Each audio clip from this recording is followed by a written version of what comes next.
नवरात्रि आते ही हम 9 दिनों तक व्रत रखते हैं, पूजा करते हैं, देवी के 9 रूपों का स्मरण करते हैं। लेकिन एक प्रश्न है, क्या इन 9 दिनों में हमारा मन भी उतना ही शुद्ध होता है जितना हमारा शरीर? आज के इस वीडियो में हम नवरात्रि को एक नए दृष्टिकोण से समझेंगे, संत कबीरदास जी की दृष्टि से। क्योंकि कबीर जी कहते हैं, अगर मन अशुद्ध है तो कोई भी व्रत पूरी तरह सफल नहीं हो सकता। आज नवरात्रि को अधिकतर लोग एक धार्मिक अनुष्ठान की तरह मनाते हैं। भोजन छोड़ दिया, लहसुन प्याज नहीं खाया, नंगे पैर मंदिर गए और मान लिया कि हमने नवरात्रि मना ली। लेकिन कबीर जी पूछते हैं, क्या केवल पेट को कष्ट देना ही व्रत है? क्या केवल भोजन त्यागने से मन शुद्ध हो जाता है? कबीर जी कहते हैं, जब तक मन में विकार है तब तक कोई भी व्रत पूर्ण नहीं हो सकता। कबीर जी के अनुसार नवरात्रि के 9 दिन देवियों के नहीं, आत्म परीक्षण के दिन हैं। ये 9 दिन हमारे भीतर छिपे 9 विकारों को पहचानने के हैं, क्योंकि जो अपने शत्रु को पहचान ले वही उसे जीत सकता है। और हमारे सबसे बड़े शत्रु बाहर नहीं, हमारे भीतर हैं। विकार, विकार का अर्थ है मन की वह अवस्था जो हमें सत्य से दूर ले जाए, जो हमें क्रोधी, लालची, अहंकारी और असंतुष्ट बना दे। कबीर जी इन्हें मन के रोग कहते हैं, और जब तक रोग है तब तक आरोग्य नहीं। पहला विकार है काम। काम केवल शारीरिक इच्छा नहीं है, काम है अतृप्त चाह, और यही चाह मनुष्य को भटकाती रहती है।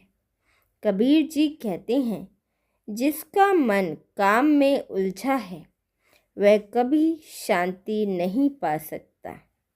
नवरात्रि का पहला दिन हमें यह पूछने का अवसर देता है, क्या मैं इच्छाओं का स्वामी हूँ या इच्छाएं मेरी स्वामी हैं? दूसरा विकार है क्रोध। क्रोध सबसे तेज आग है। यह पहले हमारे विवेक को जलाता है और फिर हमारे रिश्तों को।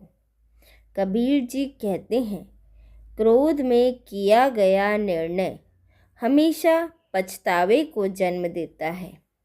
अगर 9 दिन व्रत रखा लेकिन किसी पर गुस्सा किया तो व्रत टूट गया। तीसरा विकार है लोभ। लोभ कभी तृप्त नहीं होता। जितना मिलता है उससे अधिक की चाह जाग जाती है। कबीर जी कहते हैं, लोभी व्यक्ति कभी सुखी नहीं हो सकता। नवरात्रि हमें सिखाती है, संतोष ही सच्चा धन है। चौथा विकार है मोह। मोह अंधा कर देता है। मोह में हम सत्य को नहीं, अपने स्वार्थ को देखते हैं। कबीर जी कहते हैं, मोह वह जंजीर है जो आत्मा को बंधन में बांध देती है। नवरात्रि का अर्थ है बंधन से मुक्ति की शुरुआत। पांचवा विकार है अहंकार। अहंकार मनुष्य को ईश्वर से दूर करता है। मैं और मेरा इसी से जन्म लेते हैं। कबीर जी कहते हैं, जहाँ अहंकार है वहाँ भक्ति नहीं।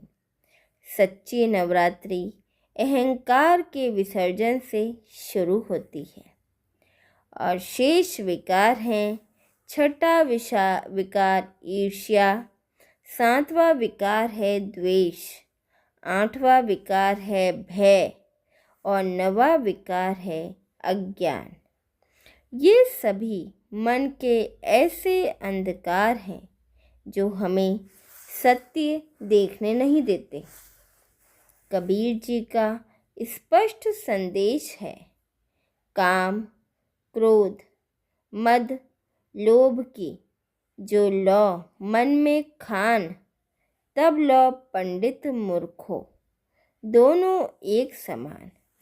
अर्थ साफ है, जब तक मन में काम, क्रोध, मद और लोभ है, तब तक ज्ञान और अज्ञान में कोई अंतर नहीं।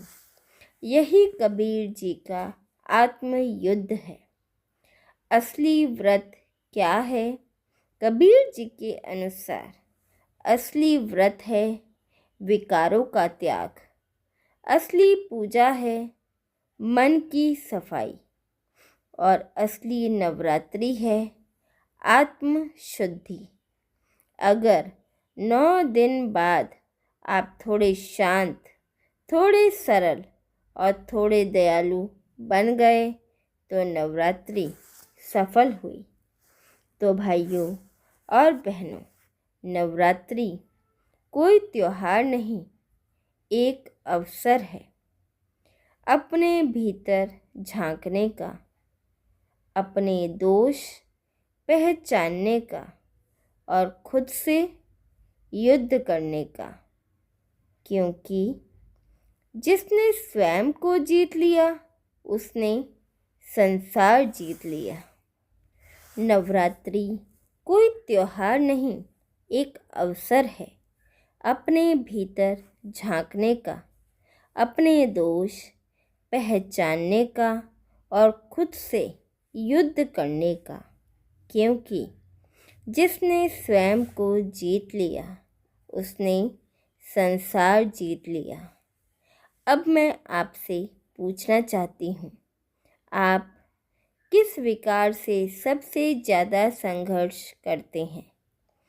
कमेंट में ईमानदारी से लिखिए, क्योंकि स्वीकार करना परिवर्तन की पहली सीढ़ी है। वीडियो अच्छा लगा हो तो लाइक करें।